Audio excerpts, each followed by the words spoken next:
I wrote to the Security Council invoking Article 99 because we are at a breaking point.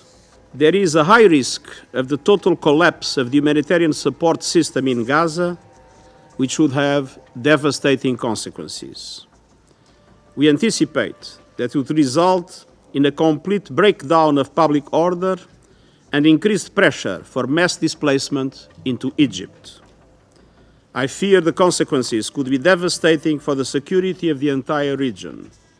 There is clearly, in my view, a serious risk of aggravating existing threats to the maintenance of international peace and security.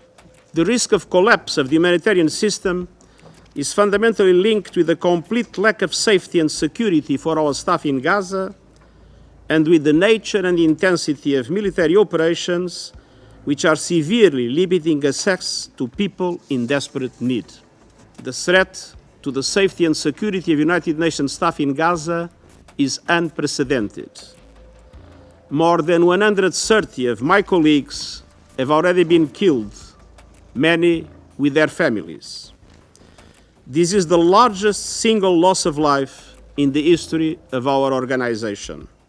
The Under-Secretary-General of the Department of Safety and Security has advised me that all possible means of mitigating the risk to staff within Gaza, short of evacuation, are closed off because of the way this conflict has evolved. I cannot emphasize strongly enough that the UN is totally committed to stay and deliver for the people of Gaza, but the situation is simply becoming untenable. I deeply regret to inform the Council that under current conditions on the ground, the fulfillment of this mandate has become impossible. The conditions for the effective delivery of humanitarian aid no longer exist. Between 3 and 5 December, the 2 days preceding my letter, the UN could only distribute aid in one of Gaza's 5 governorates, Rafah. Elsewhere, access was impossible. All this takes place amid a spiraling humanitarian nightmare.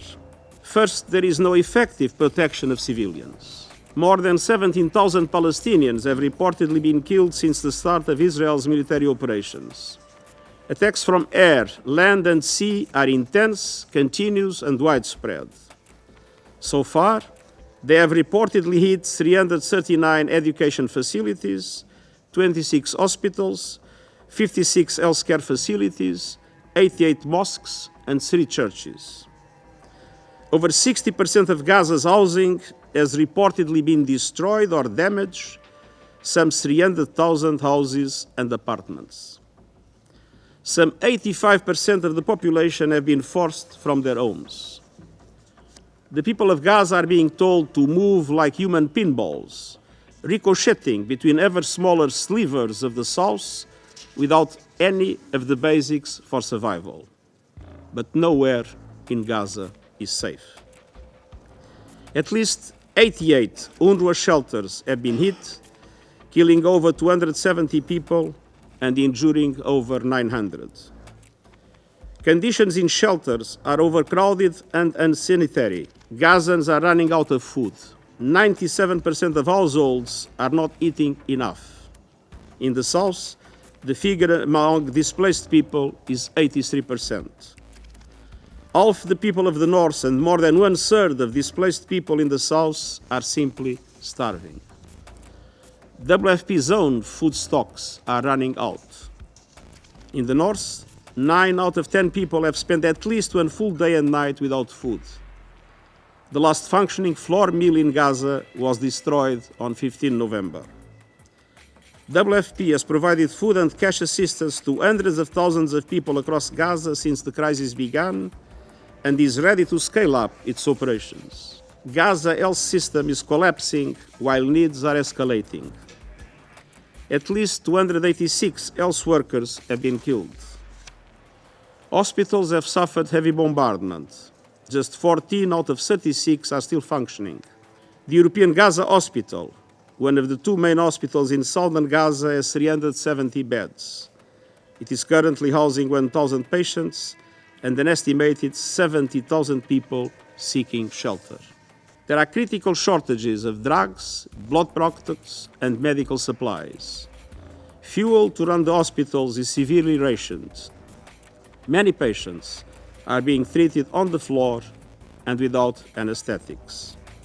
Everything I just described represents an unprecedented situation that led to my unprecedented decision to invoke Article 99, urging the members of the Security Council to press to avert a humanitarian catastrophe and appealing for a humanitarian ceasefire to be declared.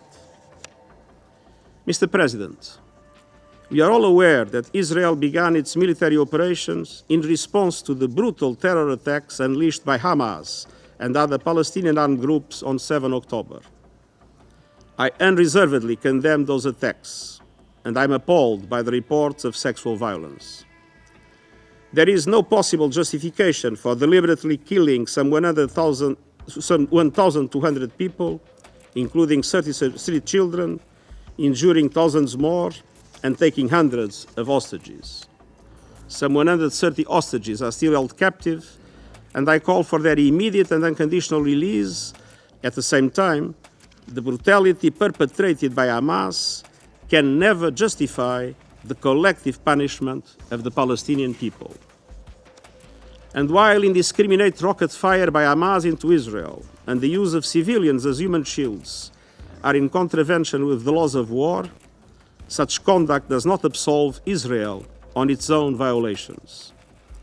International humanitarian law includes the duty to protect civilians and to comply with the principles of distinction, proportionality, and precaution.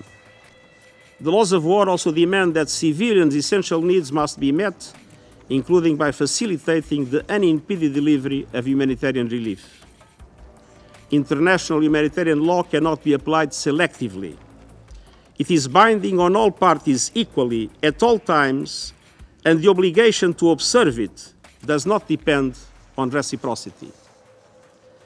Mr. President, the people of Gaza are looking into the abyss. The international community must do everything possible to end their ordeal. I urge the Council to spare no effort to push for an immediate humanitarian ceasefire, for the protection of civilians, and for the urgent delivery of life-saving aid. While we deal with the current crisis, we cannot lose sight of the only viable possibility for a peaceful future: a two-state solution on the basis of United Nations resolutions and international law, with Israel and Palestine living side by side in peace and security. This is vital for Israelis, Palestinians, and for the international peace and security.